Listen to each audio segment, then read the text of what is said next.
Okay, so part two of us talking, but it will be the only part that people will hear. Thank you so much for accepting an interview, a second one, I guess now. Yeah, yeah, So, would you like to introduce yourself to the audience? sure. My name is Aliene de Souza Howell, and I am a painter, printmaker, I guess lately photographer too. And I did a series of paintings on the Greensboro massacre that we're going to be talking about for my BFA thesis at Guilford College in 2003, 2004. And do you want to talk about a bit what got you into art and like what your artistic practice is more specifically? Like what kind of art? Like artist is very broad, right? So what kind of artist are you?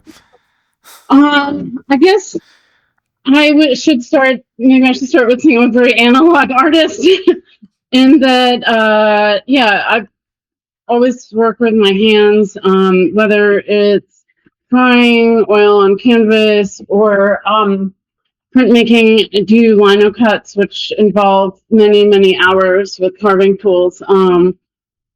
And what got me into art? I don't remember ever not drawing. Uh, I have always loved making art. I remember as a kid, when you pick a superpower, mine was that whatever I drew would come to life. And I think for me, art was always just a way of seeing the world, understanding what was going on around me. It was also like I felt like I had wings with art, like no matter what was going on at home or at school or in my life, like art was always there for me, and kind of this magical world that I could create where there were no rules.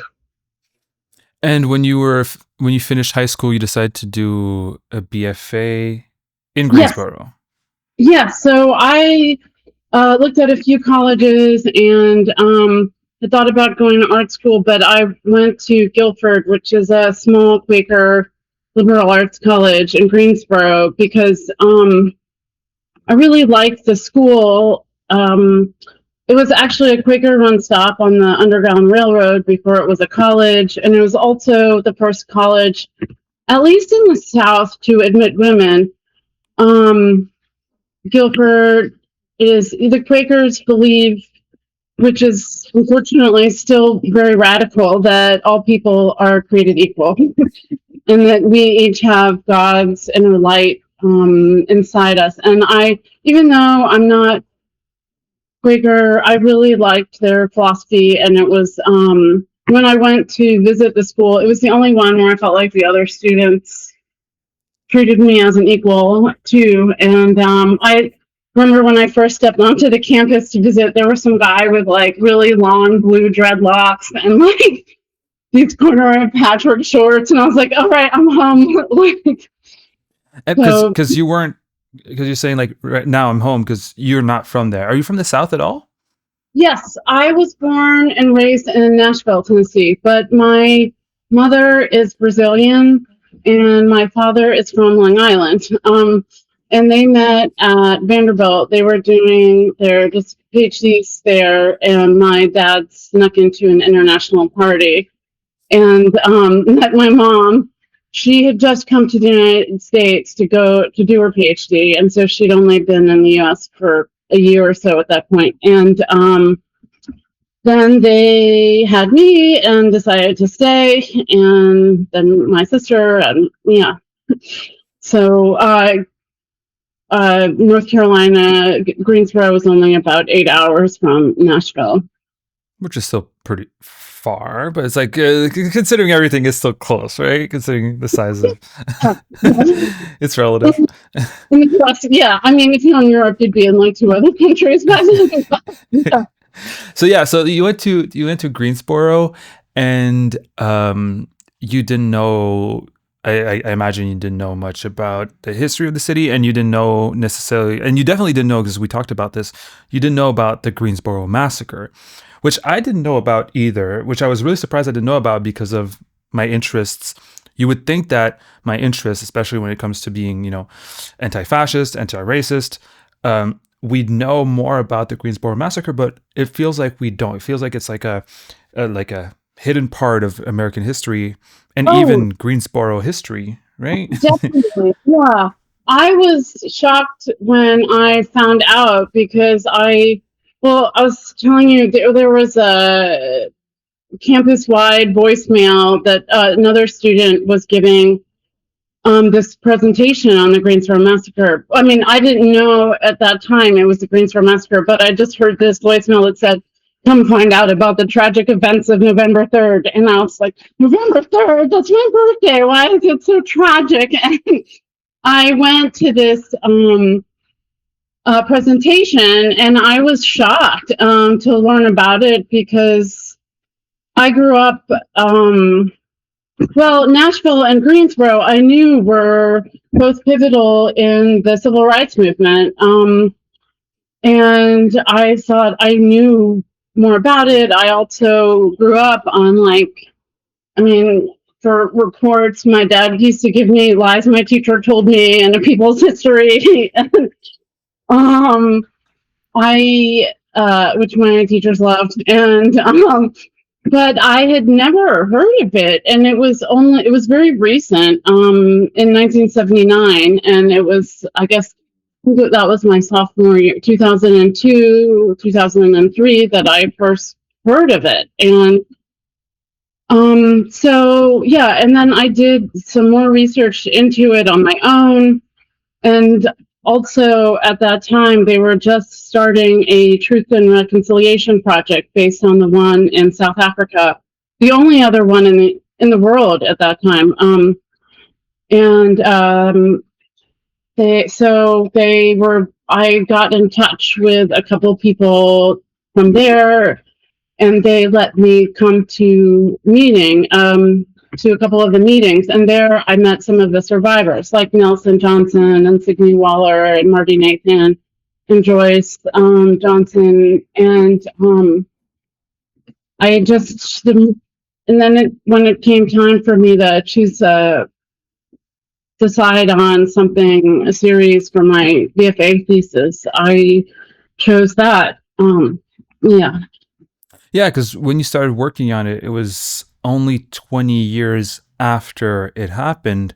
But despite that, because I looked into artworks, because I wanted to make a video on this, and I'm like, since my channel is at least on the surface, an art history channel, when it's not a political channel, uh, in that I was looking for an artwork, to talk about these events, and there was no artworks made at that time, or if there were, they're not accessible online. So to me, if it's not accessible online, it might as well not exist because that's where I live. I live online, Oh, and I found an article on your series, and that's how I knew about the artwork. But uh, since you did research 20 years later, did you find any artworks, any series, or anything that was made about what happened?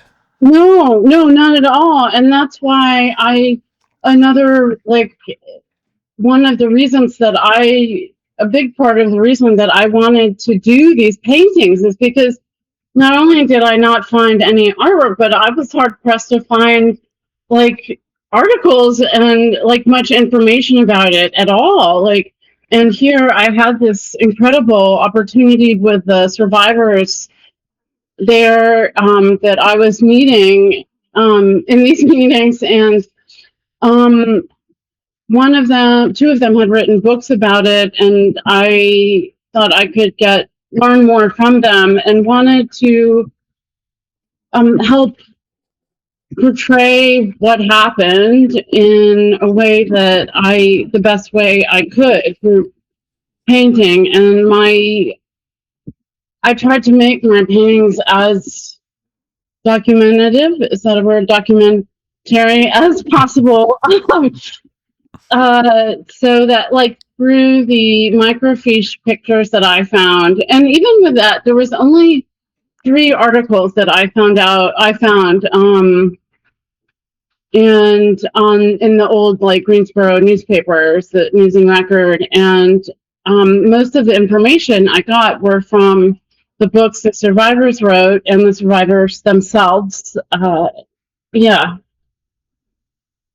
And also when you decided to work on this for your BFA thesis, is that how you call it? BFA thesis?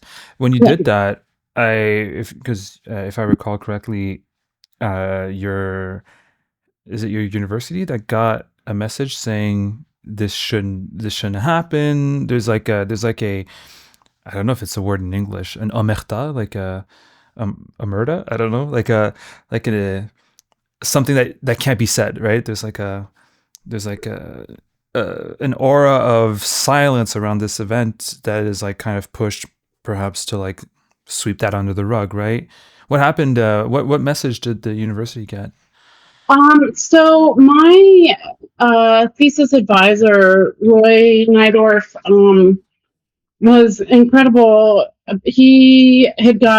had a show up at a coffee shop in Greensboro in addition to the thesis show at Guilford College. And someone saw the exhibit at the coffee shop and somehow, I guess they couldn't find my information and went to the advisor and told him that, emailed him saying that I was making like revisionist history and why was I bringing up this chapter of Greensboro's like dark past and that I was a boil that needed to be lanced or something like that. And yeah, it was pretty frightening, but I was very grateful. My professor told me that it meant I was doing my job. Yeah, good. Because like, Yeah. because like, if you got to speak to the survivors, that also means that the 35 or so Klansmen and Nazis who decided to, go down to the protest and shoot people are also alive, right? They're still around, Yes. meaning that there is, as far as we know, that this person who was like, don't talk about this, or like this is revisionist history without even seeing the show, I presume. They're probably, they could be people who are either in those groups or even someone who was there, so that's terrifying. That's true. Yes. And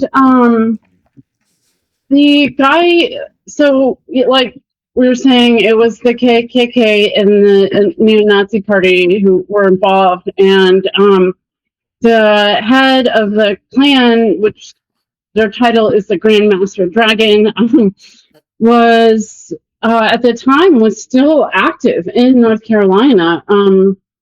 In 2004, I think there was another professor who tracked him down. I mean, didn't speak with him, but he was giving some kind of talk or leading some kind of rally in Charlotte, I think, at the time. Yeah, and so you're right; they were still around, not only still around, but still active. And uh,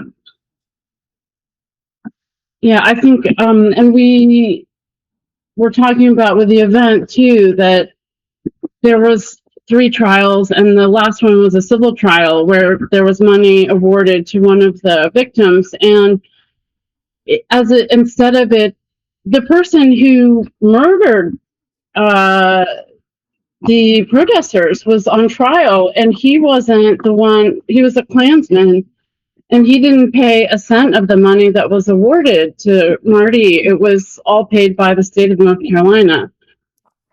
Yeah, On top because of none of them being these. active, I guess, like they weren't incarcerated, they weren't Yeah, exactly. essentially like they, yeah. None of them did any jail time. None of them were even accused. From what I saw, like an all white jury just twice said that they were acting in self defense. Um, and Even yeah. none of the protesters had any weapons, except for a couple small, like, knives, I think, like pocket knives kind of thing. Yeah. And so one of the great things about the series is that it's talking about like a historical event that feels like it was a long time ago, but it wasn't. So you got to speak to survivors for your research. Can you talk to us more about that interaction with those survivors? How it influenced your work? How it influenced the way you perceive your work or the importance of your work because you're doing it. You know, you're boosting the voices of people that you're talking to, right? It's not like it was made by like for people who are dead. You're actively talking to them. So how did that influence your work? Yes, that's exactly. It influenced my work significantly, and it really was a catalyst for me, or propelled me, because I wanted so much to um, honor the victims, and also to portray, like, give their story the emotional depth that it had, as much as I could portray it. Because of everything they went through, not only on that day, but through it being ignored largely afterwards for the last like 20 years at that point. And so I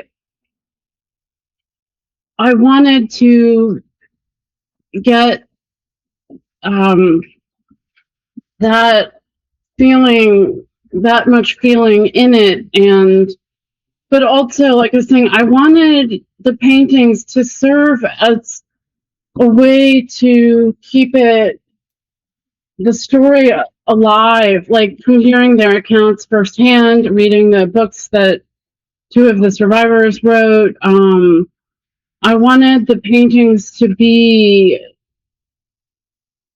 both, convey both emotional depth, and to honor, like, as much as I could, everything they went through, and to be as, like I was saying, documentary as possible, so that to help keep the story alive, in a way to give something that could be shown, and help spark conversation. Yeah. And if you want, we can go to the pictures now, and you can tell who you actually spoke to. Because I know Nelson Johnson was one of the people that you spoke to a lot, from what I understand, and he's in those pictures. So if you want, we can go through each and every one of them, and you can tell us a bit about what it represents if you remember. Of course, it's been 20 Yeah. years as well. I don't know if you have them pulled up on your Yes. the Yeah. email, because the first one is um is I think a man and a woman. Um, One thing I noticed, and we hadn't spoken about that in our previous interview, and something I really like. It's something that I've seen in two other artworks that were made more recently, and it's an effect that I really love, and it's the fact that these paintings, I don't know if it's all of them, but many of them at least, are painted on top of articles, right? Yes. Yeah. And that was actually the first time that I had done that. Yeah. Like I was saying, it propelled me both, because I wanted to give the event like more clarity and visibility. One of the things that, when I was reading it about it, struck me was, like, we were talking about how little there was about it and how hard it was to find. And so I wanted to share not just my artwork, but um, the information in a way too. Yeah. And so it was, yeah, I painted over, I glued down articles that I printed out, both Xerox from the books and from microfiche about it. Yeah, I love it. Not only because, well, because the artworks are like your point is to document a bit like a journalist in a way, but like 20 years later, like there's a documentary like, but it also adds so much texture to it, right? And it's like, and since we're it's supposed to be remembered, these are the articles that they will be remembered by, right? So I don't know. I really love it. I love the texture it gives. I love the significance. All right, we can start with the first one. I don't know Yeah. if it's a couple. It's it's two. There's a black man and a black woman. Black man's wearing a yellow shirt. And So who are these people? Nelson and Joyce Johnson. And that painting, the reference for that painting was from a photo that was taken of Nelson after he was released from jail. And we talked about how none of the KKK had served any jail time. The only person who was arrested was Nelson, and allegedly for using foul language after he just watched his friends be gunned down, murdered right in front of him. I can't imagine what strong language I would be using if that were me.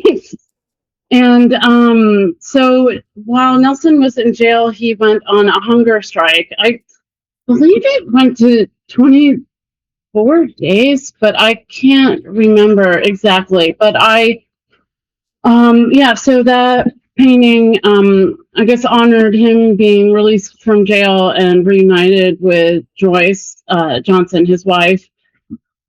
Do you know how Yeah. long he was in jail for? Do you remember? No, that's a good question, but I guess, More than 24 days, because yeah, that was his hunger strike. yeah. And So yeah, at least, so I probably a month at least. yeah. Yeah, And we can skip right away. I guess we're not going to go in order because like since we're talking about Nelson and his arrest, the biggest piece of your, by the way, it's 10 artworks, right? The biggest of the series is a triptych of Nelson getting arrested. So we can skip to that one and then we'll go back to earlier. And want to talk about that one? sure. So I we should note the paintings. I really wanted like a one-to-one experience of like the viewer to the massacre, so that all of the figures are life size. They're pretty big paintings, and this triptych is 12 feet long. And Nelson, like I said, he just watched his friends get gunned down, and then he had been trying to get away from the shooters when he stumbled on his like the body of a friend of his, which is one of the other paintings. He saw the blood, and then he was arrested there, and the cops were trying to. You can see from the painting they've got him. That he's being taken away by several different cops, grabbing onto him in different ways, and like not only are they dragging him off, but he's like spread eagle, just barely lifted off the ground. So I can't imagine what kind of pain he was in that position. One cop is holding him by the leg, one each holding an arm. And I was working from these really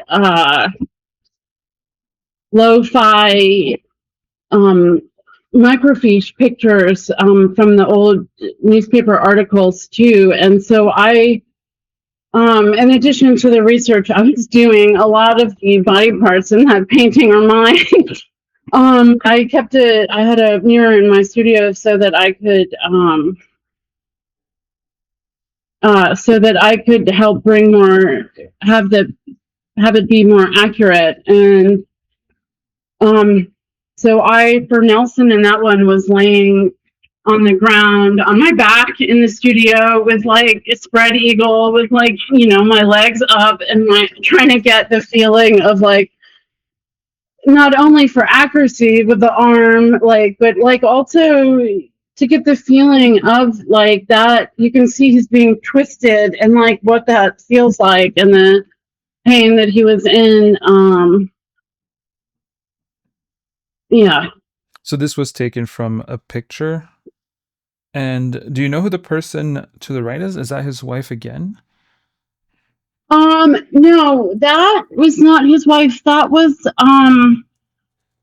the one of the other women who lost a partner. Um, her her last name is Chavez, and I'm having trouble remembering her. Caesar? That's her son. That was her husband who Yeah, died. Her son yeah. was after See, him. I'm doing my research. I'm doing my Yeah. research. And I'm just having trouble remembering her name. At the moment because I didn't get to know her, but yeah, Mhm. her husband was also killed. Yeah, and her son also ended up going to Guildford also. And the two things about this painting. Uh, First, um, when I looked at the because there's camera crews on the field when this happened, and one thing that can add to like how terrible it must feel to get like arrested and all that is that a lot of people there, and they talk to the crews about it. They're like, we were set up by the cops. Like they were saying it when it happened. They were saying we were getting set up by the cops. Like they're complicit to this.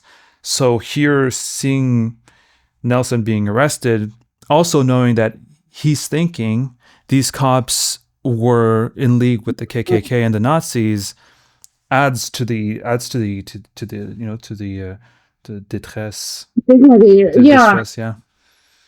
Yeah. So in the civil trial, it came out, which was a historical trial because even though it was believed, sort of accepted that the Klan had worked with the cops before, this trial was the first time they were found legally like to have been in collusion with the cops, and it was the chief of police in Greensboro who had furnished the Klan with the parade route, the march route that was filed. So they did know exactly where to be. And also the police had given normally the Communist Workers' Party's marches were flood inundated with police, but with this march, they were just there was no cops there at all, and it turned out that they had been given an early lunch and then showed up immediately after the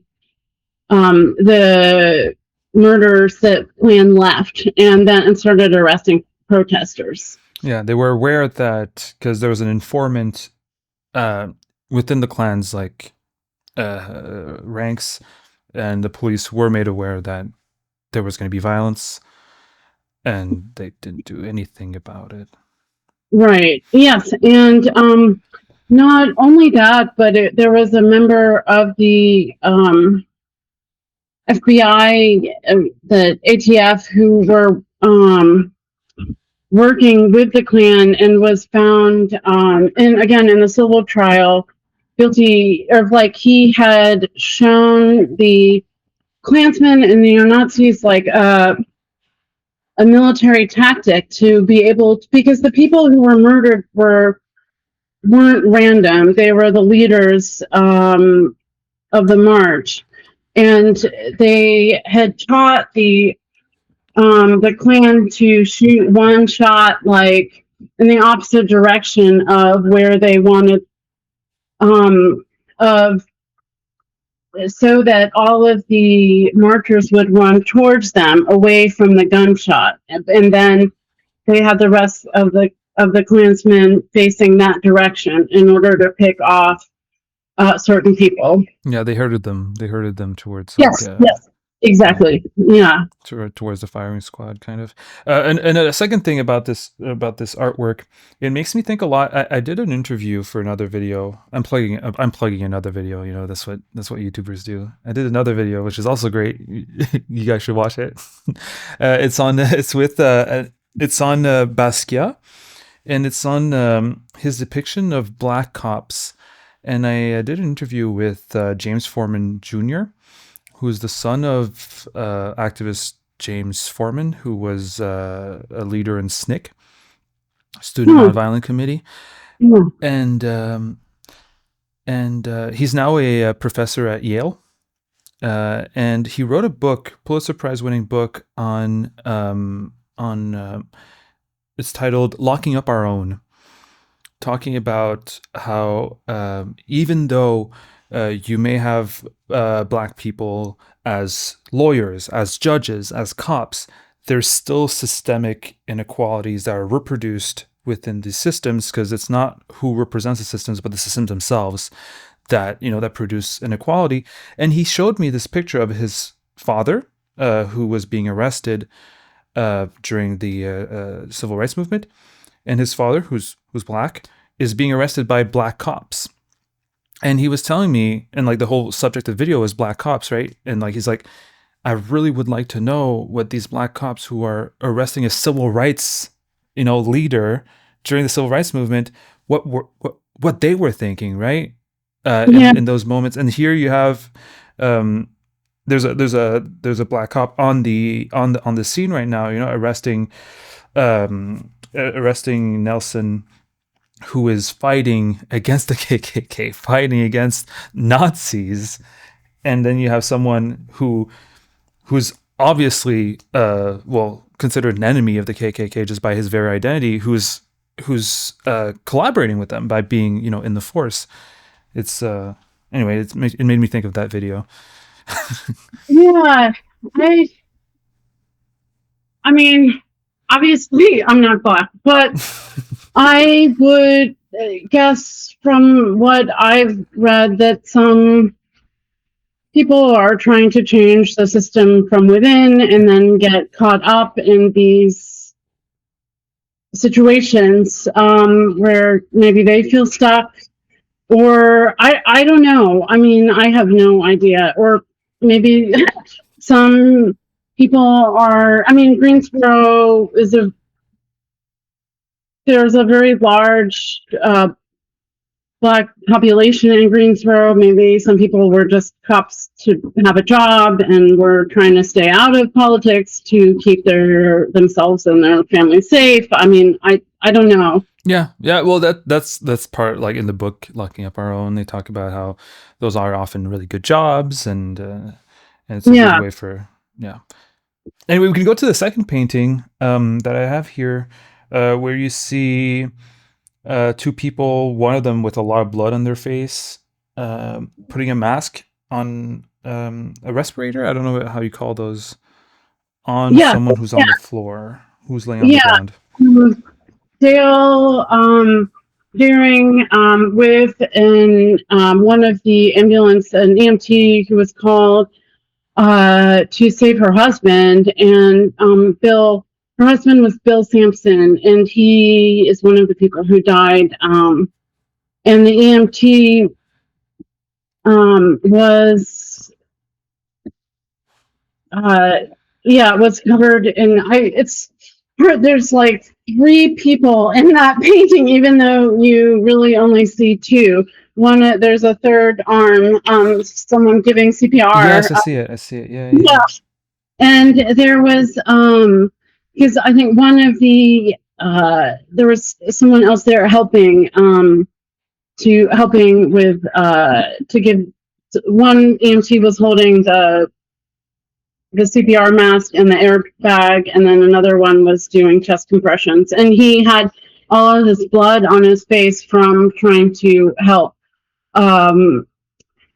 Bill, and I think who had gotten a lot of blood on his back. I believe he was, or no, that was Jim Waller was shot in the back. but in one of the other paintings, but he had a lot of blood on his face from trying to help the victims.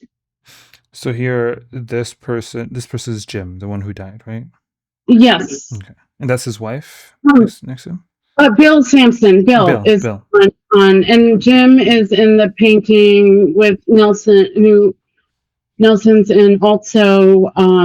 Right before Nelson was arrested, there's a man laying face down on the ground, surrounded by fall leaves, and Oh yeah, his okay, I see it. Yeah, we can get back to it. yeah, That's a really strong one. It's his legs are splayed out really awkwardly because he mm. was shot and the way he fell down. So, yeah. And the painting with doing the compression on the chest, is that from a picture as well? Are they all from pictures? Yeah, yeah, Okay. they're all from, because like I said, I wanted to um, represent it as historically as possible, and I used images for references that I found wherever I could, mostly in microfiche and in the two books that were that the survivors had written about it.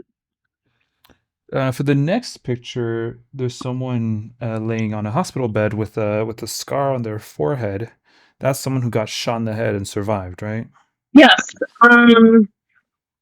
So that is Paul Bermazon. And he had 3 surgeries after being shot in the head, and miraculously, not only lived, but he lost feeling down one side of his body, but he stayed completely, regained all mental faculties, and yeah, and you can see, we were talking about the articles that are painted over, and you can see in the bandage that there's a cop holding down. If you zoom in on the bandage, I left that part visible. It was from a picture in Through Survivor's Eyes, a book that his wife wrote, the guy that is in that painting, Sally Bermanson, of a cop holding down all the protesters at gunpoint. Yeah, while they're laying down on their stomachs, right? Yeah, Yeah, yeah. okay. And that person, did have you met them? Uh, Oh, yeah. So I got so ensconced in my research and trying to portray this event so accurately that as possible that I had, his wife wrote the book, and I had gotten to know some of the other survivors, and then at the 25th anniversary of the massacre, they did they completed the march that was supposed to happen in 1979. And I was working for Marty Nathan at the time. I basically showed up at her house in Massachusetts and told her I was going to work for her on the 25th protest or yeah anniversary. And anyway, she sent me to pick up Paul from the airport, and I remember so vividly him coming down the stairs, and even though it was many years later, I recognized him clearly from the photographs, and also because the side of the body he lost feeling, he has a walking stick, kind of cane that he uses, and I was waving to him on the escalator, and then he like got down, and I was like, "Hi, Paul," and he looked at me and goes, "Who are you?" And I was like, "Oh, right. You weren't like reading my life story for the last year." And but then we got to be friends, and I did try to find this photograph. I have this when the Greensboro Truth and Reconciliation project became a commission, and then the commission delivered the results of their findings. There was a commemoration of it, and they displayed the paintings, and I have a picture with Paul in front of that painting. mm. So I imagine Paul and all the other survivors were really happy for about the results and like the fact that Yeah, someone would commemorate them through a series of paintings. definitely. Yeah. I and Nelson even said that he felt like it helped the community and other people who wanted to learn more about what happened to have the paintings, like, I guess, not only to reference as like these visual materials, but also the emotional impact from them in them, and that somebody would, I guess, take the time to explore that so thoroughly. Yeah, But yeah, that must have been really touching. yes, yeah, Yeah. definitely, yeah. I think, and yeah, Nelson actually said about them that he felt like they were part of what, like, kept the process going and Hmm. visible, like, to towards the Truth and Reconciliation Commission and the findings, to have these huge paintings that with yeah, to show, and like to and the wounds that came from them, like both in that moment, and that they, to show afterwards also, like how I think that, to show, to, I guess, and to help bring some, maybe not closure, but just also acknowledgement of what happened that day. Yeah, because like, articles, books, and like it's a lot about memory, even videos, they're not as concrete or as material or as like, you know, uh as a painting. I feel like a painting kind of like materializes those memories, materializes these events, which without it is just, it feels like a bit up in the air, right? It's like a, I don't know, like it's oral history or like it's written down, but it's not represented as a like in a visual medium. To me it feels like it's makes it more like formal or like grounds it in a way, if that makes Yeah, sense. yeah, yeah, no, definitely. Yeah, and that was actually, even though it's obviously an incredibly tragic and somber event, like I used a lot of bright colors in the paintings to, in part, to draw people in, and to have it be more vivid. Yeah, because those are black and white pictures, I imagine, right?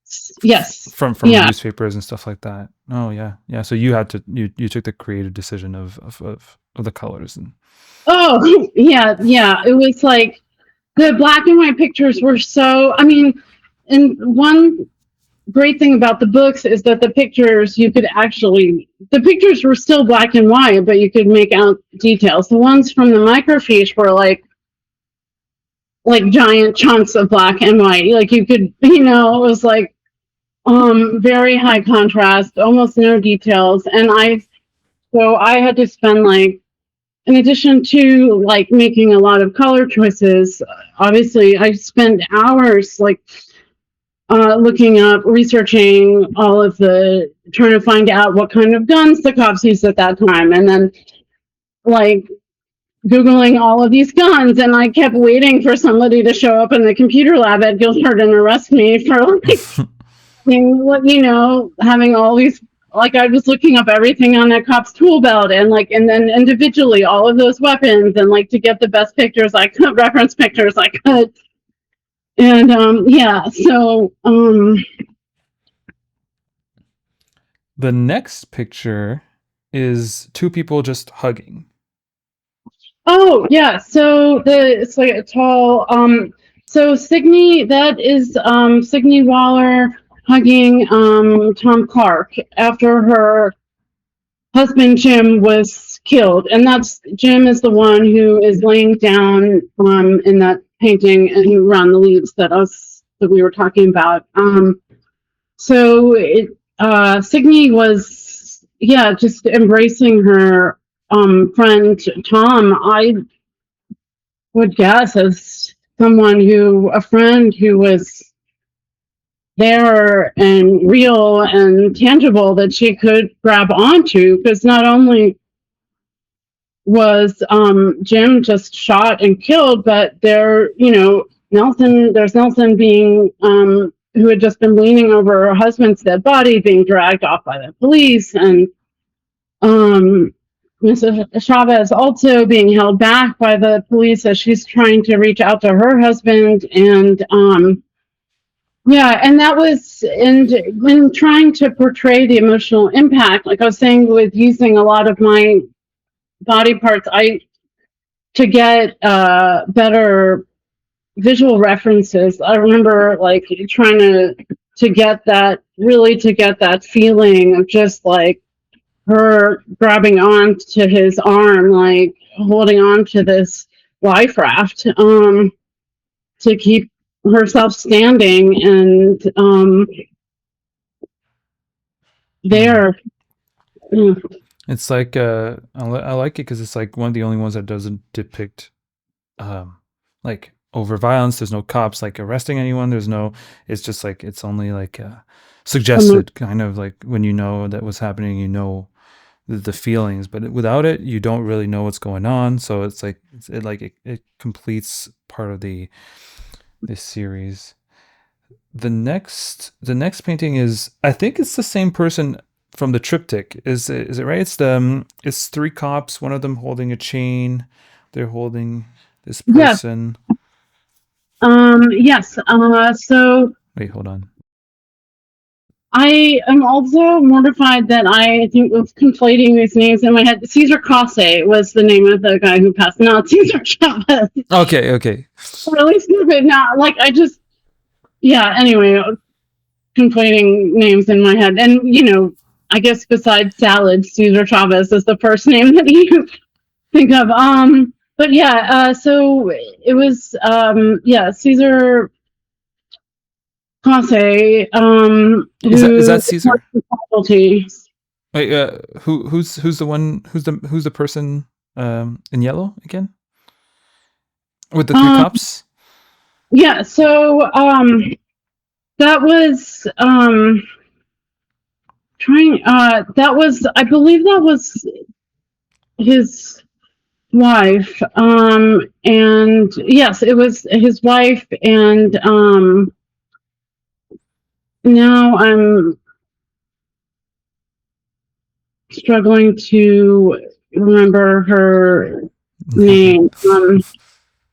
Yeah, it was like she wasn't. I mean, obviously, like I said, her son went to Guilford, but she didn't stay involved like with the Truth and Reconciliation Project, and I didn't really get to know her as much. And I think 20 years later, my brain is struggling. It's all right. So this is from the same scene as the triptych, just a Yes, bit later, I imagine. yeah. So they were holding her back from trying to reach out to Nelson, to Cesar Case, who her husband that was shot, and she was just trying to reach out to her loved ones who were, yeah, being persecuted, and killed. Hmm. Uh, Um, Now the next one is there's an umbrella, and it seems like it's someone from the KKK. No, oh, it yeah, is someone from the KKK. But he's under an umbrella. There's like some person on the left. I don't know who that is. yeah. So yeah, that was the he's the Grand Master Dragon that we were talking about earlier of the clan at the time.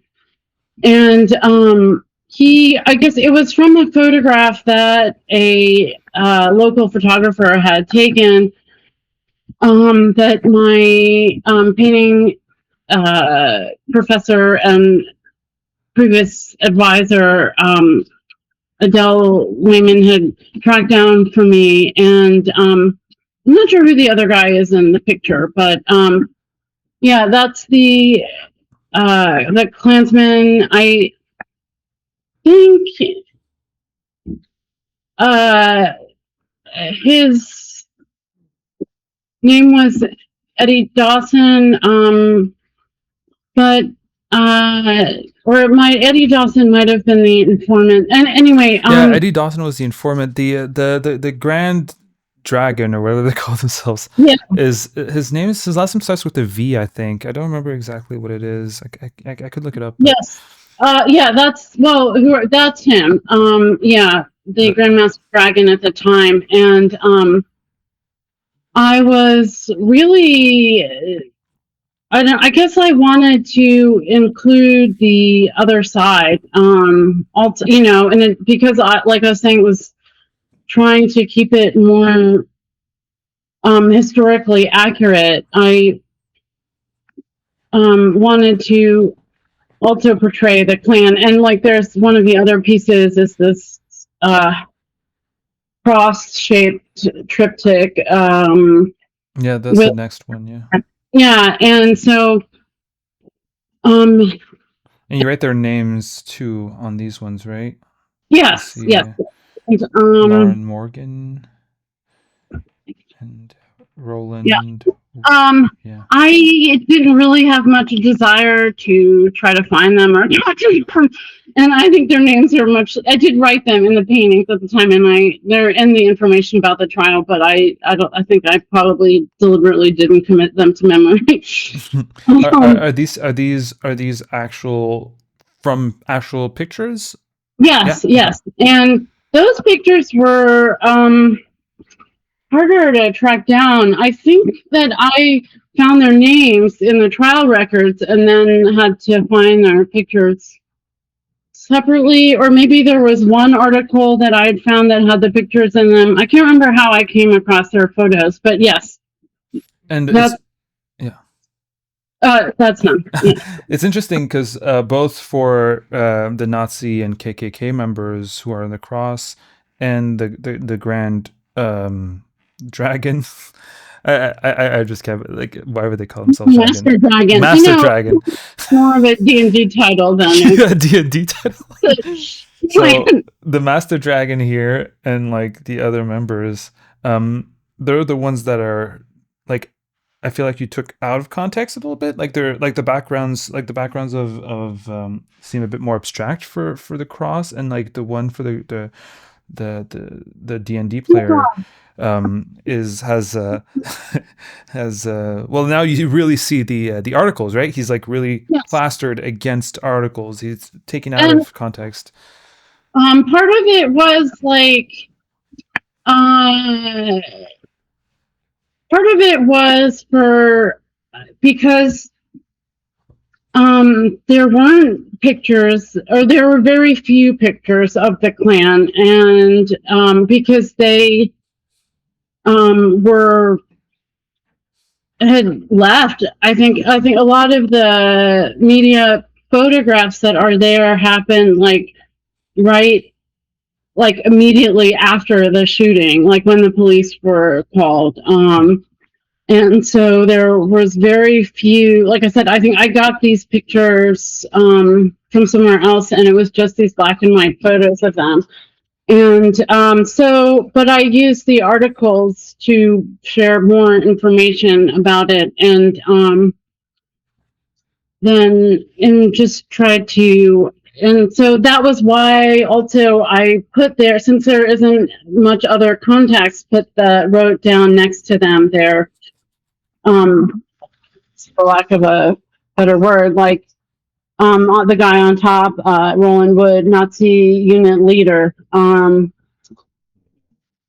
then like the one under him, Nazi chairman of the KKK,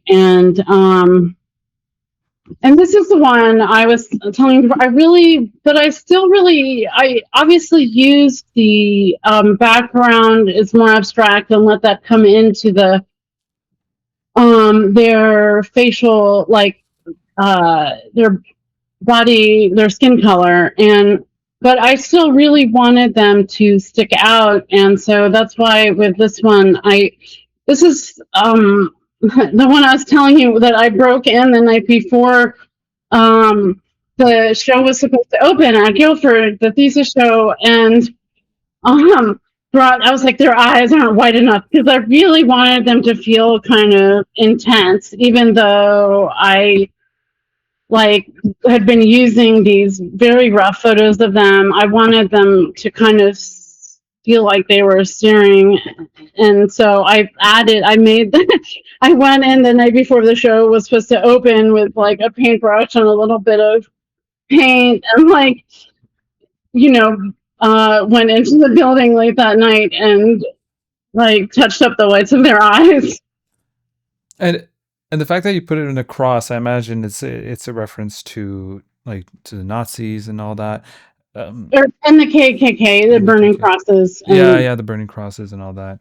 and I actually, even because I think like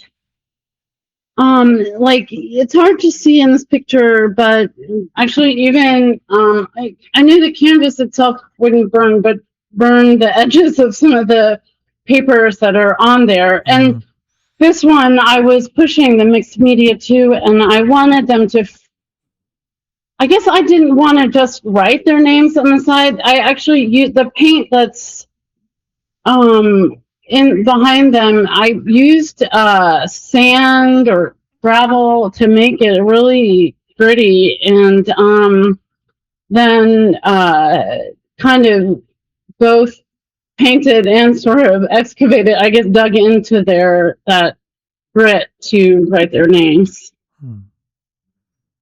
The next painting is the diptych, the one that we briefly spoke about earlier, with Nelson in it, Um, and that's Nelson, right? And Jim on the floor. Is that his name? yes, Yeah. Okay. yes, yes. Yeah. In the Uh, leaves.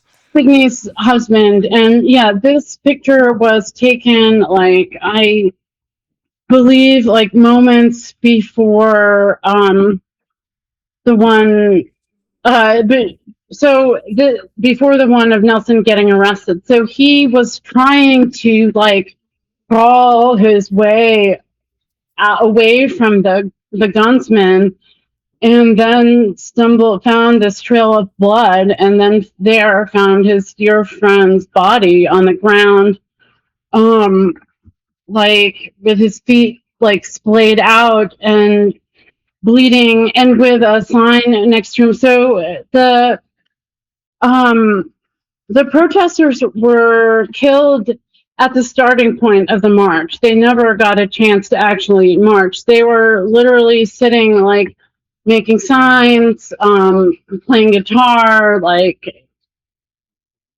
they hadn't done anything to even start marching yet. He had been he had been either holding or making a sign, and it clearly it fell next to him. And yeah. And that was, from what I saw, was a pretty famous picture. It's one of the famous pictures that came out of this event. If I saw, Yes, yeah. yes. So, yeah, Sally Bermanzon used it on the cover of her book, Through Survivors' Eyes. So I think it was um, immortalized through that, and also like it was just such a heart-wrenching picture with Nelson, like with his like you. I tried to get this like pain in his face, like I would just like putting his hand on his body was just like confirming that his friend is dead, and like figuring out what's happening in that moment. And why a diptych? Why did you? Why that specific cropping? Yeah, yeah, it is kind of strange cropping. I mean, Yeah. but I picked that cropping because in the photograph, like his legs were so um looked like unnatural. Like you could, like for me, I mean, obviously I'd read about it, but even if I hadn't, I felt like I would have been able to tell that something had happened that like caused his legs to splay out like that. And I think I just wanted to emphasize the unnaturalness of it. Having like one leg cut off and like the other one like, out at this really weird angle. Um, and yeah, just I think emphasizing the uncomfortableness of it all as well. Hmm. Yeah. And lastly, the last painting in the series is a cop. It's only the cop kind of crouching down, talking on the radio. Yeah, And I imagine that's where you that's for it's for this painting that you did the that you looked for like the gun and all that and like the what's on a policeman's belt. And it's the only painting that doesn't depict either a victim or a Klansman or a Nazi. yeah. I guess yeah, this one for the I mean, and the also for the with the triptych with all of the police in there. But yeah, for this one, I think I just like I saw this photograph and he's on the radio, and I think I just and they had been with the cops having been given an early lunch, and there was also I remember reading there was a pair of cops like partners who were at a domestic disturbance like just like in Morningside, and this happened right outside the Morningside community. And like so they were right there, and I think it was just I don't know, like their focus that like the trying to get represent somewhat the impact that the cops had on the entire thing, even though it was like you could say it was passive in terms of they let it happen, but that's I feel like that's downplaying it because it was very easy. They did communicate. They told the chief of police did give people an early lunch so they wouldn't be there. Like they could have prevented this entire thing with a little bit of communication. Like, well, there's of course it was the chief of police who furnished the KKK with the parade route so that they would be there in the times like so that the Klan would be there in the beginning of the when they wouldn't be on the lookout, I would guess, for anybody coming after them. I think the cops played a much more active role in what happened than is often told. Yeah. And all that because I imagine you had a bunch of pictures both from the survivors and from archives and all that. And what made you make these choices? We went through like the 10 pictures or the 10 paintings. Did you have other ideas in mind? Like was there other pictures that you're like or that you wished you had like taken like paintings of? It must have been Yeah, difficult to make these choices. it was. And I was also like 22 and doing my college thesis and taking other classes, and there was one other image that I had really wanted to paint that I did as an etching like the following year. And I guess I chose the images that I did to represent as broad a historical context as I could with the cops the neo Nazis and Klan and with the survivors and the victims, and trying to provide as much context as I could for people who might be learning about the Greensboro massacre for the first time. I know at my thesis, doing my thesis, a lot of people and talking about it, telling people what it was, the images were from, it was their first time hearing about it. And so that was part of it. I wanted to have as much of the context as possible from different sides. And also ones that were showed a little bit of a timeline, even if it was, and with um even if it is sort of like rough in there to show like this passage of time a bit, like with you have like Nelson finding the body, and then and like Signe mourning her husband, and then Nelson being dragged off by the cops, and Paul Berman's in the hospital recovering from the injuries, and then Nelson being released from jail, and to kind of try to show somewhat of a sequence of events. And like with the Grandmaster Dragon, like I think to me that also sort of showed this um like planning, also like premeditation, like the clan like planning this thing out, and like I wanted to to, it's like he's there and calm and composed in his uniform. I don't know what you call them, like costume, but yeah, like yeah. And I think I was trying to get a balance of different,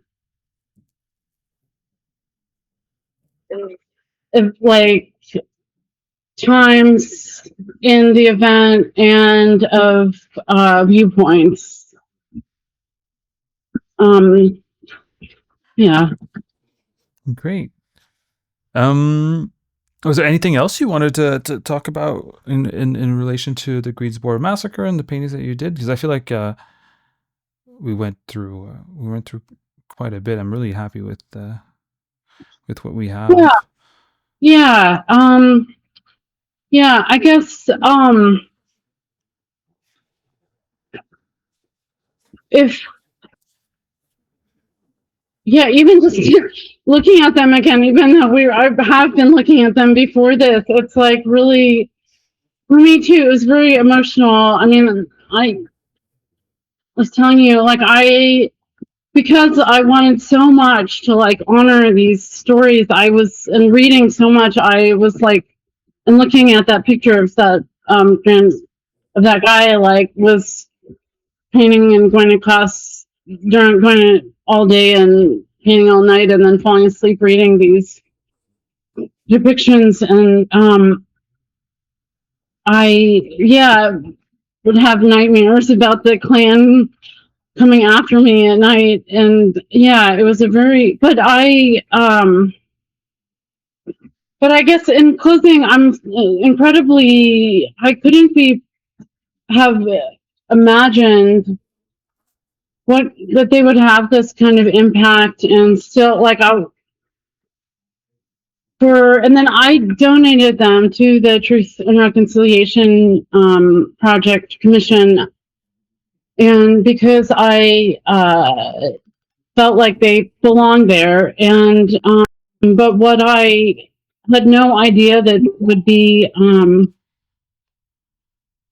I was so grateful, and I never could have imagined the kind of impact that they would have. And to find, that article that you found on the Triad City Beat that was written like many years later, and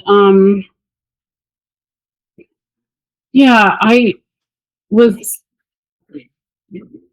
it meant a lot to me how much that Nelson and Signe were Marty, that how touched they were by the paintings, and that they continue to live on now.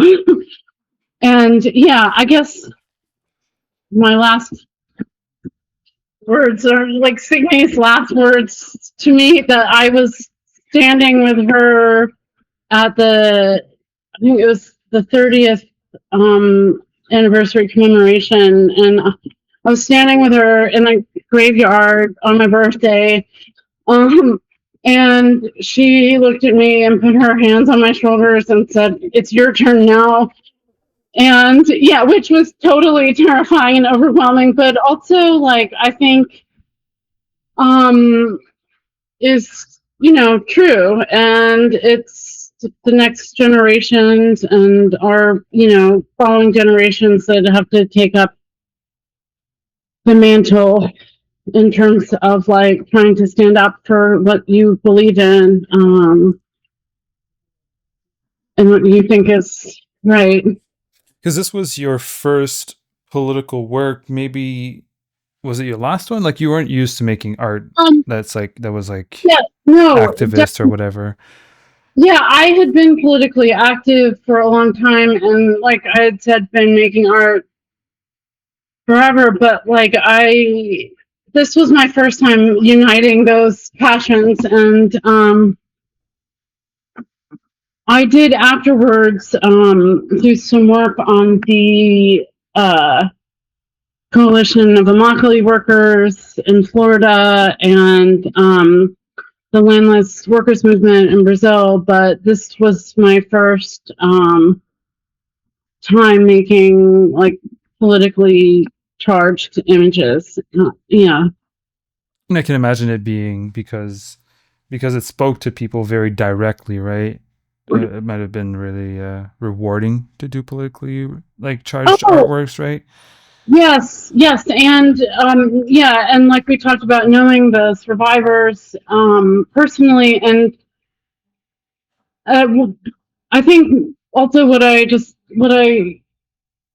one of the things that meant the most to them about the paintings too was just the acknowledgement of the what happened, because it had felt there had been one newspaper article that was closer to the truth that came out immediately afterwards, and then two more, and each one, the following two, distorted what had happened more and more. And then it was like these, like, there's a art word, it's Italian, pentimenti, that means like the marks that are left by an eraser, like, and I feel like it was kind of like that, like they had tried to erase it out, but there were still these marks left, and like with the survivors, and like I think they felt like they were these eraser marks, but they couldn't be erased, and neither could this event, and it would be rippling, and it was still rippling through Greensboro, and like it I think it felt like they, through the paintings, felt more seen, and acknowledged, and that the Greensboro massacre had happened, and something that they could show, that I was showing, and that they could show to the community. Like you were saying, it more than text, it personalizes the event and what happened. Yeah, for sure. And we can conclude on the fact that you're still making art. Yes. So, and you're doing a residency right now. You want to talk to us about that? I have been painting still, well, and then I started doing printmaking, and got like doing printmaking sort of exclusively after going to through the in my last year of grad school, and then and now I'm doing an artist residency in upstate New York, in Woodstock, New York, on Mount Guardian, at the Woodstock Birdcliff Guild, through them, which is one of the oldest, if not the oldest, arts colony in the United States. And yeah, a lot of people have been through here. There's musicians, actors, composers, visual artists, dancers, artists of all kind, come through here, including like Van Morrison, Bob Dylan, Chevy Chase. Yeah, lots of random, not random, but yeah, incredible people. And I've been working on some cyanotypes here over the summer, and after going through some pretty serious medical stuff with my wrist, too many 6-foot lino cuts, and but now doing a lot better, and I'm just actually recently getting into painting again after a while, and carving lino cuts too. And in relation to all those projects, you have a GoFundMe as well. Yes, Yeah. I have a GoFundMe. There's some to help with the residency cost, and also with some winterizing, being in the Catskills for through like mid-February. And I do have heat here, but it's like, even last night I had it all the way up to 74, and I have no idea what that is in Celsius. I think it's close to 25 actually. Okay. But even like, I have these beautiful windows, but they are also like, with the heat up to 74, I had on a sweater over my fleece, long sleeve fleece, a wool beanie, 2 pairs of pants, socks. Like, I need to get some like serious curtains, and we have a shower curtain over one of the doors here. That's part of like, but dude, definitely. And because we have to have a car up here, and I've been living in New York City for 15 years. I haven't bought an old, I could use a little help. Yeah, with the little winterizing in the car too. Yeah, so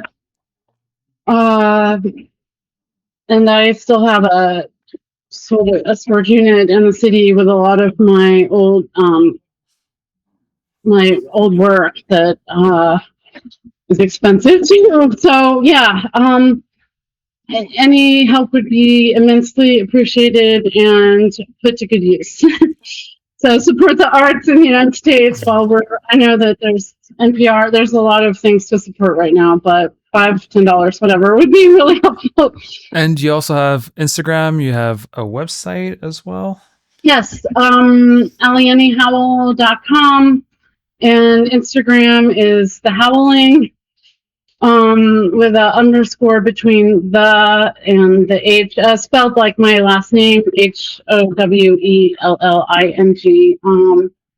Yes, and I also have a senior, my almost 12-year-old cat here with me too. That I'm supporting. I think she's asleep in my bed, but yeah.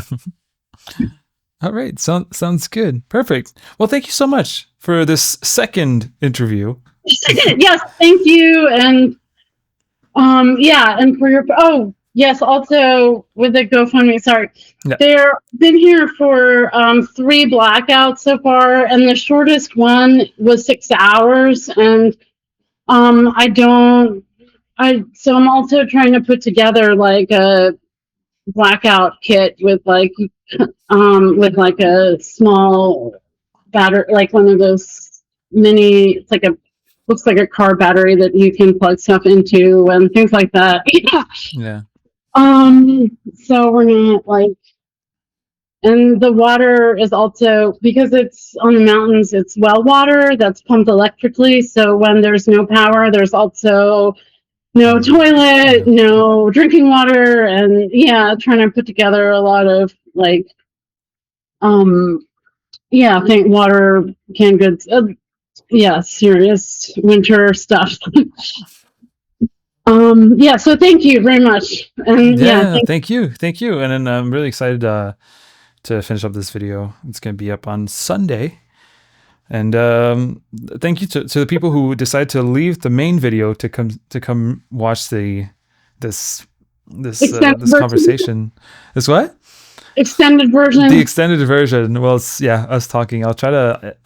I wasn't thinking of editing it, but at the same time, I'd like to show the paintings that we're talking about while we're talking about it. So I'll edit just a little bit. Yeah, yeah, and thank you for helping honoring Nelson, who yeah, who died earlier this year, and Signe died. No, Yeah, not sorry, Marty. Marty died the year before last, and as a lot of the survivors are getting older, and yeah, yeah, thank yeah, you. yeah. No, well, of course, it's. I didn't know about it, and I think it's definitely worth being known. So, Yes, yes. and I hope more people will get to know about it as with the video. I hope. So share the video, guys. All right. Thank you so much, Thank Aliene, and you, Sean.